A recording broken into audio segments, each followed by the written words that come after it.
Hi friends, welcome to Chicko's Nest. ഇന്ന് ഞാൻ വന്നേക്കുന്നത് നല്ല ടേസ്റ്റിയായ ഒരു ബീഫ് സ്റ്റൂവിൻ്റെ റെസിപ്പി ആയിട്ടാണ്. അപ്പോൾ നമുക്കത് എങ്ങനെയാണ് ചെയ്യുന്നതെന്ന് നോക്കാം. ആദ്യം നമുക്ക് ബീഫ് വേവിച്ചെടുക്കാം. അതിനുവേണ്ടി ഞാനൊരു കുക്കർ വെച്ചിട്ടുണ്ട്. ഇനി ഇതിലേക്ക് ബീഫ് ആഡ് ചെയ്ത് കൊടുക്കാം. ഞാൻ 1 കിലോ ബീഫാണ് എടുത്തേക്കുന്നത്.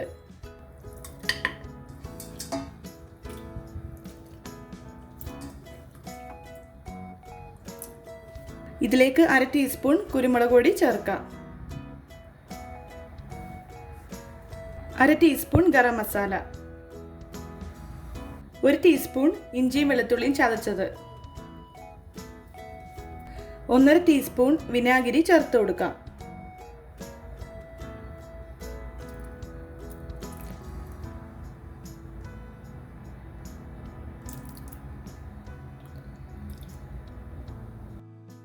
ഇനി ഇതിലേക്ക് 1/2 കപ്പ് തേങ്ങാപ്പാൽ ചേർത്ത് കൊടുക്കാം. ഞാൻ 2ാം പാലാണ് ചേർത്ത് കൊടുക്കുന്നത്.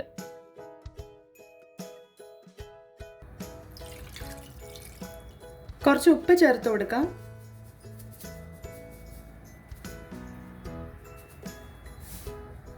ഇനി ഇതിലേക്ക് കുറച്ച് കറിവേപ്പില കൂടി ചേർക്കാം. ഇനി ഇതെല്ലാം കൂടി നന്നായിട്ടൊന്ന് മിക്സ് ചെയ്തെടുക്കാം.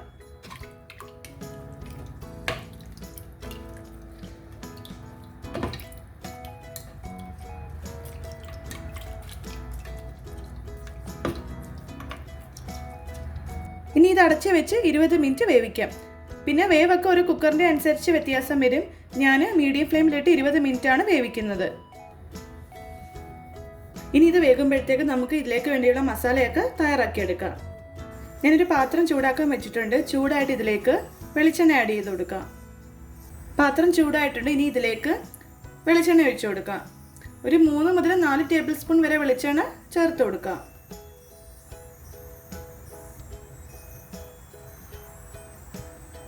ഇനി ഇതൊന്ന് ചൂടായി വരട്ടെ. എണ്ണ ചൂടായിട്ടുണ്ട്. ഇനി ഇതിലേക്ക് സ്പൈസസ് ചേർത്ത് കൊടുക്കാം. ഞാനിവിടെ 5 ഏലക്ക, 5 ഗ്രാമ്പു, 2 ചെറിയ പീസ് പട്ട, 1/2 ടീസ്പൂൺ പെരിഞ്ചീരകം, പിന്നെ ഒരു ബേ ലീഫുമാണ് എടുത്തേക്കുന്നത്. ഇനി ഇത് ഇതിലേക്കിട്ട് ഇതൊന്ന് സോട്ട് ചെയ്തെടുക്കാം.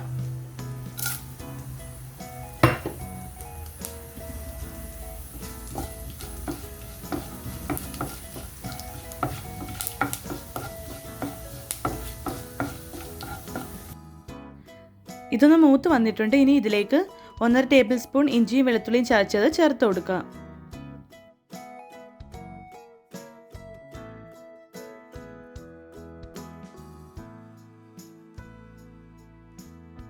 ഇനി ഇതിൻ്റെ പച്ചമണം മാറുന്നത് വരെ ഒന്ന് വഴറ്റി കൊടുക്കാം. കുറച്ച് കറിവേപ്പില ചേർത്ത് കൊടുക്കാം.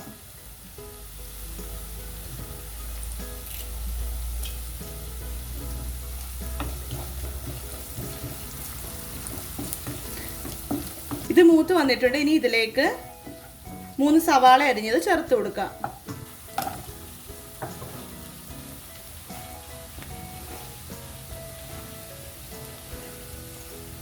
ഇനി ഇതിലേക്ക് കുറച്ച് ഉപ്പ് ചേർത്ത് കൊടുക്കാം.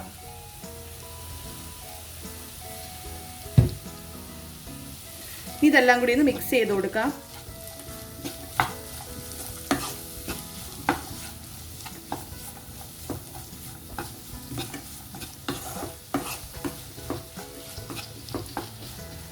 ഇനി ഇതിലേക്ക് 4 പച്ചമുളക് അരിഞ്ഞത് ചേർത്ത് കൊടുക്കാം. ഇനി എല്ലാം കൂടി ഒന്ന് മിക്സ് ചെയ്ത് കൊടുക്കാം.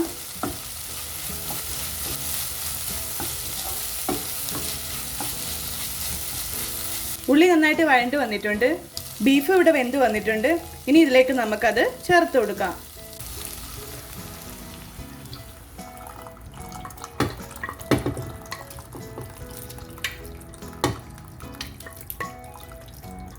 ഇനി ഇതെല്ലാം കൂടി ഒന്ന് മിക്സ് ചെയ്ത് കൊടുക്കാം.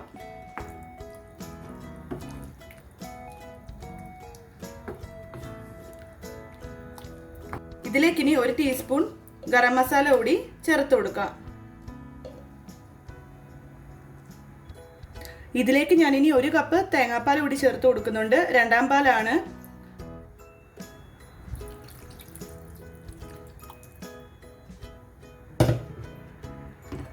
ഇനി ഒന്ന് മിക്സ് ചെയ്ത് കൊടുക്കാം.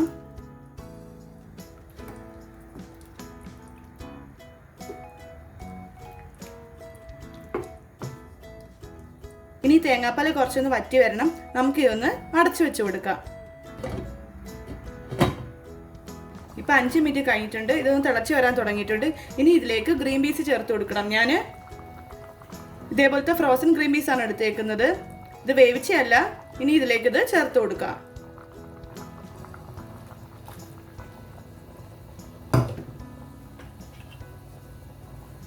ഇനി ഒന്ന് മിക്സ് ചെയ്ത് കൊടുക്കാം. ഗ്രീൻ പീസ് ഓപ്ഷണലാണ്. നമുക്ക് താല്പര്യം ഉണ്ടെങ്കിൽ ചേർത്ത് കൊടുത്താൽ മതി.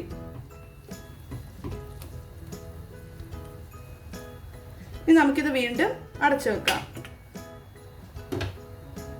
ഞാൻ ഫ്രോസൺ ഗ്രീൻ പീസ് ആയതുകൊണ്ടാണ് ഇതിലേക്ക് ഡയറക്റ്റ് ചേർത്ത് കൊടുത്തത്. ഇപ്പം നമ്മൾ ഡ്രൈ ഗ്രീൻ പീസ് എടുക്കുന്നെങ്കിൽ അതൊന്ന് വേവിച്ചിട്ട് വേണം ഇതിലേക്ക് ചേർക്കാനായിട്ട്.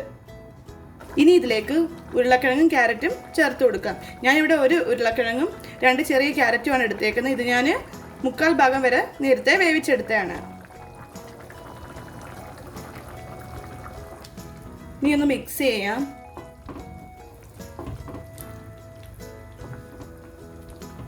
ഇനി നമുക്കിത് 5 മിനിറ്റ് കൂടി അടച്ചു വെച്ച് വേവിക്കാം. ഞാനിതിലേക്ക് 1.5 ടീസ്പൂൺ കോൺഫ്ലവർ കുറച്ച് വെള്ളത്തിലൊന്ന് മിക്സ് ചെയ്തിട്ട് അത് ചേർത്ത് കൊടുത്തിട്ടുണ്ടായിരുന്നു. ആ വീഡിയോ ഒന്ന് കട്ടായിപ്പോയി. ഇനി ഇതിലേക്ക് ഫ്ലെയിം ഒന്ന് ലോ ആക്കിയിട്ട് 1.5 കപ്പ് തേങ്ങാപ്പാൽ ചേർത്ത് കൊടുക്കാം. തേങ്ങയുടെ 1/4 പാലാണ് ചേർത്ത് കൊടുത്തത്.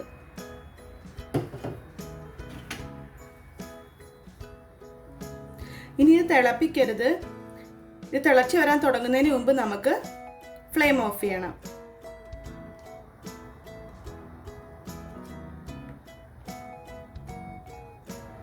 ഇതിലേക്ക് ഞാൻ കുറച്ച് ഗരം മസാലയും കുരുമുളക് പൊടിയും കൂടി ചേർത്ത് കൊടുക്കുന്നുണ്ട്. 1/2 ടീസ്പൂൺ ഗരം മസാല ചേർത്ത് കൊടുക്കാം. 1/2 ടീസ്പൂൺ കുരുമുളക് പൊടി കൂടി ചേർത്ത് കൊടുക്കാം. ഇനി ഇതിലേക്ക് കുറച്ച് കറിവേപ്പില കൂടി ചേർത്ത് കൊടുക്കാം.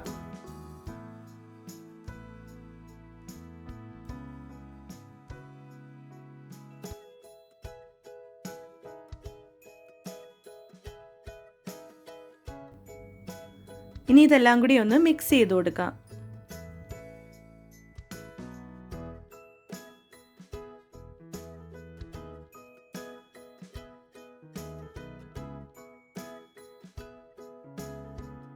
ഇനി ഇത് നല്ല ലോ ഫ്ലെയിമിലിട്ട് 2-3 മിനിറ്റ് ഒന്ന് കുക്ക് ചെയ്യണം. ഇതൊന്ന് തിളച്ച് വരാൻ തുടങ്ങുന്നതിന് മുന്നേ നമുക്ക് ഫ്ലെയിം ഓഫ് ചെയ്യാം. ഉപ്പ് കുറച്ച് കുറവാണ്, അപ്പം കുറച്ച് ഉപ്പ് കൂടി ചേർത്ത് കൊടുക്കുക.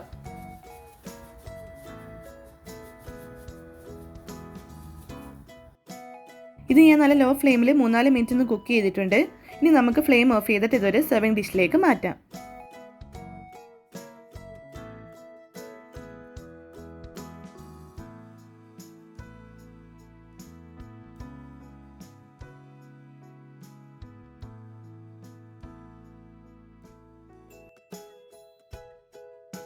നമ്മുടെ ബീഫ് സ്റ്റൂ ഇവിടെ റെഡി ആയിട്ടുണ്ട്. എല്ലാവരും ഈ ക്രിസ്മസിന് എന്തായാലും ഒന്ന് ട്രൈ ചെയ്ത് നോക്കണം.